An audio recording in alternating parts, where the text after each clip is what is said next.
Kuma's flashback reveals the Buccaneer race. This raises the question of whether some of the large humans in One Piece are actually Buccaneers. One of the suspected Buccaneer Descendants is Blackbeard. Why is that? This is my analysis of whether Blackbeard is a descendant of Buccaneer in One Piece. First is his strange body. Blackbeard has a body that is said to be strange. Members of Whitebeard's group such as Marco, who had been Blackbeard's colleague for a long time, also knew about the strangeness of Blackbeard's body. For Blackbeard, some of his body's oddities are that he doesn't need sleep and he can magically have the power of 2 devil fruits.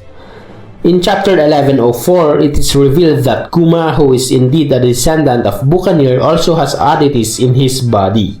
Supposedly, Kuma was completely dead by now, unable to move of his own will and unable to obey anyone else's orders. Vegapunk then thought, is it true that what makes the Buccaneer special is not their strength but what? Unfortunately, Vegapunk's words were mysteriously left unfinished.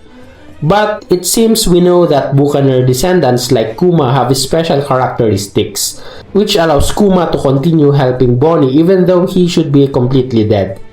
Is this connected to the strangeness of Blackbeard's body too? Number 2, there's a book called Blackbeard Buccaneer. In the real world, there is a book called Blackbeard Buccaneer. Blackbeard Buccaneer is an old book first published in 1922. The content is about the life of the legendary pirate Blackbeard Edward Teach and is one of the definitive books written about this man's life. This book traces Blackbeard's journey from his youth in England to his untimely murder at the hands of Robert Maynard of the British Navy. The author of the book is Ralph de la Haye Payne Willard Russell, or sometimes written Ralph D. Payne. Edward Teach himself, as you probably already know, was Oda's inspiration for Blackbeard.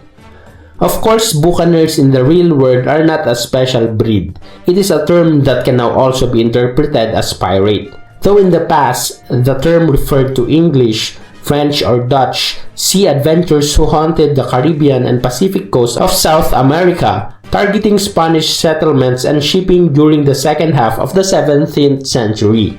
Number 3, Blackbeard's childhood did not seem happy. Teach's background before he joined Whitebeard is actually mysterious.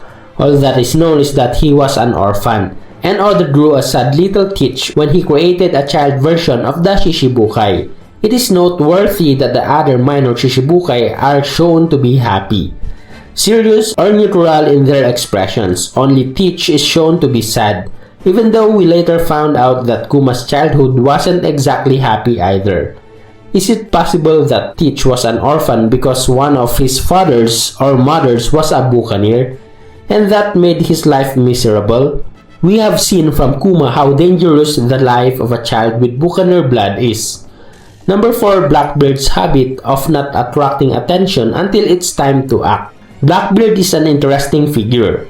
He is a figure who usually doesn't attract attention until it's time to act. Even though he was once in George Shanks' face, he wasn't a figure that was noticed until suddenly he defeated Ace, then became Shichibukai, then broke into the Impel Down and recruited several strong fighters and ended up stealing Whitebeard's power. Well, we've seen how dangerous it is if someone with Buccaneer's blood is discovered. They could be immediately enslaved. Could it be that Blackbeard's approach to not attracting attention is based on his experience of hiding himself? Number 5, relatively large body. Blackbeard's height surpasses that of ordinary humans. He is not as tall as Kuma, who is a Buccaneer decent 689 cm, but he is still quite tall, 343 centimeters. But isn't Blackbeard still much shorter than Kuma? Since we haven't seen many Buccaneers, it's not impossible that people with mixed Buccaneer human blood might have different heights, and the 3-meter Blackbeard might have an easier time hiding his identity as a Buccaneer than Kuma. Number 6, shouldn't Kuma know? There was a moment in chapter 524 where the Shichibukai minus Hancock and Jinbei ate together. At that time, Kuma was with Blackbeard. Shouldn't Kuma know that Blackbeard is a Buccaneer? What's worth noting, there are indications that Kuma's memory was erased after the Sabaudi incident. Kuma, who appears in chapter 524, seems to have lost his memory and personality. But maybe before that, Kuma should comment about Blackbeard, since Kuma is a person who quite follows the news. What's interesting is that Kuma himself doesn't have much information about Buccaneer. The only Buccaneers he knew seemed to be his father and himself. He probably didn't know there were any more Buccaneers, especially since he apparently never met Blackbeard in person before his memory was erased. So here's my conclusion. I think there's a possibility that Blackbeard is a Buccaneer, based on my explanation above. In fact, why other parties such as those with real Buccaneer blood such as Kuma, or the parties who feel like they know Buccaneer best, the Gorosei and Imu, don't know about it, is probably because of Blackbeard's ability to hide secrets until the time comes to make a move. What is clear, Kuma's body as a Buccaneer seems to have oddities, and that may be the reason Blackbeard has oddities too. But of course, this is just a theory. So that's my theory about whether Blackbeard is a descendant of a Buccaneer. What do you think? Tell us in the comments column.